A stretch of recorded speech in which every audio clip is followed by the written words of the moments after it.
मौत एक कड़वा सत्य है। आपको नहीं पता कि आपकी नौकरी लगेगी या नहीं। आपको नहीं पता कि आपकी एक अच्छे लड़के या लड़की से शादी होगी या नहीं। आपको नहीं पता कि आपके पास पैसा होगा या नहीं। लेकिन एक चीज़ की 100% गारंटी है कि आप एक ना एक दिन इस दुनिया को छोड़कर चले जाओगे। तो आज हम इस वीडियो में आपको बताएंगे कि आखिर मरने के बाद क्या होता है। अगर आप भी भगवान को मानते हैं और चाहते हैं कि उनकी कृपा आप पर बनी रहे तो कमेंट बॉक्स में हर हर महादेव ज़रूर लिखें। यूँ तो इस पूरी दुनिया में किसी को भी नहीं पता कि मरने के बाद आखिर होता क्या है, लेकिन हमारे वेदों और पुराणों में इसका जिक्र बहुत अच्छे से किया गया है। तो गरुड़ पुराण के अनुसार मृत्यु के बाद आत्मा को यमदूत केवल 24 घंटों के लिए ही ले जाते हैं और इन 24 घंटों के दौरान आत्मा को दिखाया जाता है कि उसने कितने पाप और कितने पुण्य किए हैं। उसके बाद आत्मा को फिर उसी घर में छोड़ दिया जाता है जहां उसने शरीर को त्यागा था। इसके बाद 13 दिन तक आत्मा वहीं रहती है और अपने सभी घर वालों को देखती रहती है। आत्मा को 13 दिनों के बाद फिर ले जाया जाता है।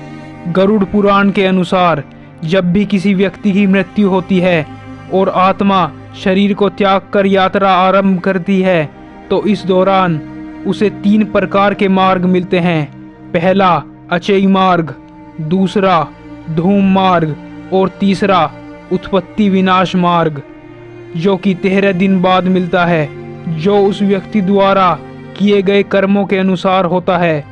अचेय मार्ग ब्रह्मलोक और देवलोक की यात्रा के लिए होता है, वहीं धूम मार्ग पितृलोक की यात्रा के लिए होता है और उत्पत्ति विनाश मार्ग नरक की यात्रा के लिए होता है।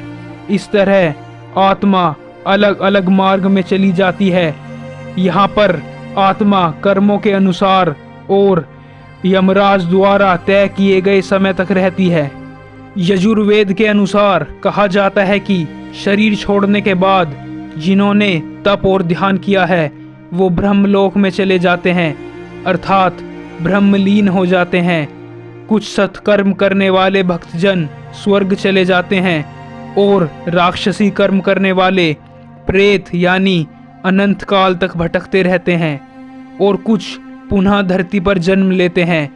जन्म लेने वालों में यह जरूरी नहीं है कि वो मनुष्य की योनि में ही जन्म लें।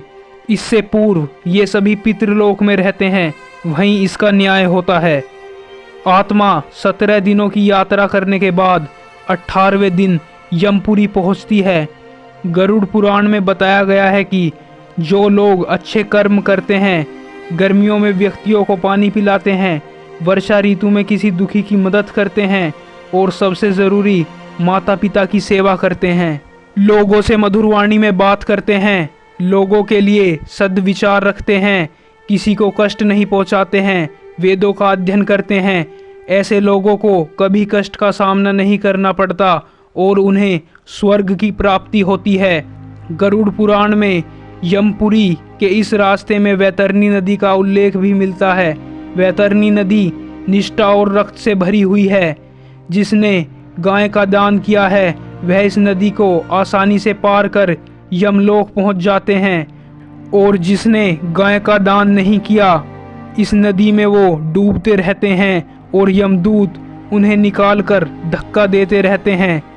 यमपुरी पहुंचने के बाद आत्मा पुष्पोदक नामक एक नदी के पास पहुंच जाती है जिसमें कमल के फूल खिले रहते हैं। इसी नदी के किनारे एक छायादार वृक्ष होता है जहां आत्मा थोड़ी देर विश्राम करती है। यहीं पर उसके पुत्रों और परिजनों द्वारा किए गए पिंडदान और तर्पण का भोजन मिलता है, जिससे पुनः आत्मा में शक्ति का संचार हो जाता है। यमलोक में 4 द्वार हैं। 4 मुख्य द्वारों में से दक्षिण के द्वार से पापियों का प्रवेश होता है। यम नियम का पालन नहीं करने वाले निश्चित ही इस द्वार से प्रवेश करके कम से कम 100 वर्षों तक भटकते रहते हैं। जिन्होंने दान पुण्य किया हो, धर्म की रक्षा की हो और तीर्थों में प्राण त्यागे हों, उत्तर द्वार से वही आत्मा प्रवेश करती है जिन्होंने माता पिता की खूब सेवा की हो और हमेशा सत्य बोला हो और मन वचन कर्म अहिंसक हो, पूर्व के द्वार से उस दिव्य आत्मा का प्रवेश होता है। इस द्वार को स्वर्ग का द्वार कहते हैं। इस द्वार में प्रवेश करते ही आत्मा का धन धर्म देव अप्सराएं स्वागत करती हैं। माना जाता है कि जब कोई व्यक्ति मरता है, सबसे पहले वो गहरी नींद की हालत में ऊपर उठने लगता है। जब आंखें खुलती है तो वो स्वयं की स्थिति को समझ नहीं पाता है। मरने के 12 दिनों बाद यमलोक के लिए उसकी यात्रा शुरू होती है। वह हवा में स्वतः ही उठता चला जाता है।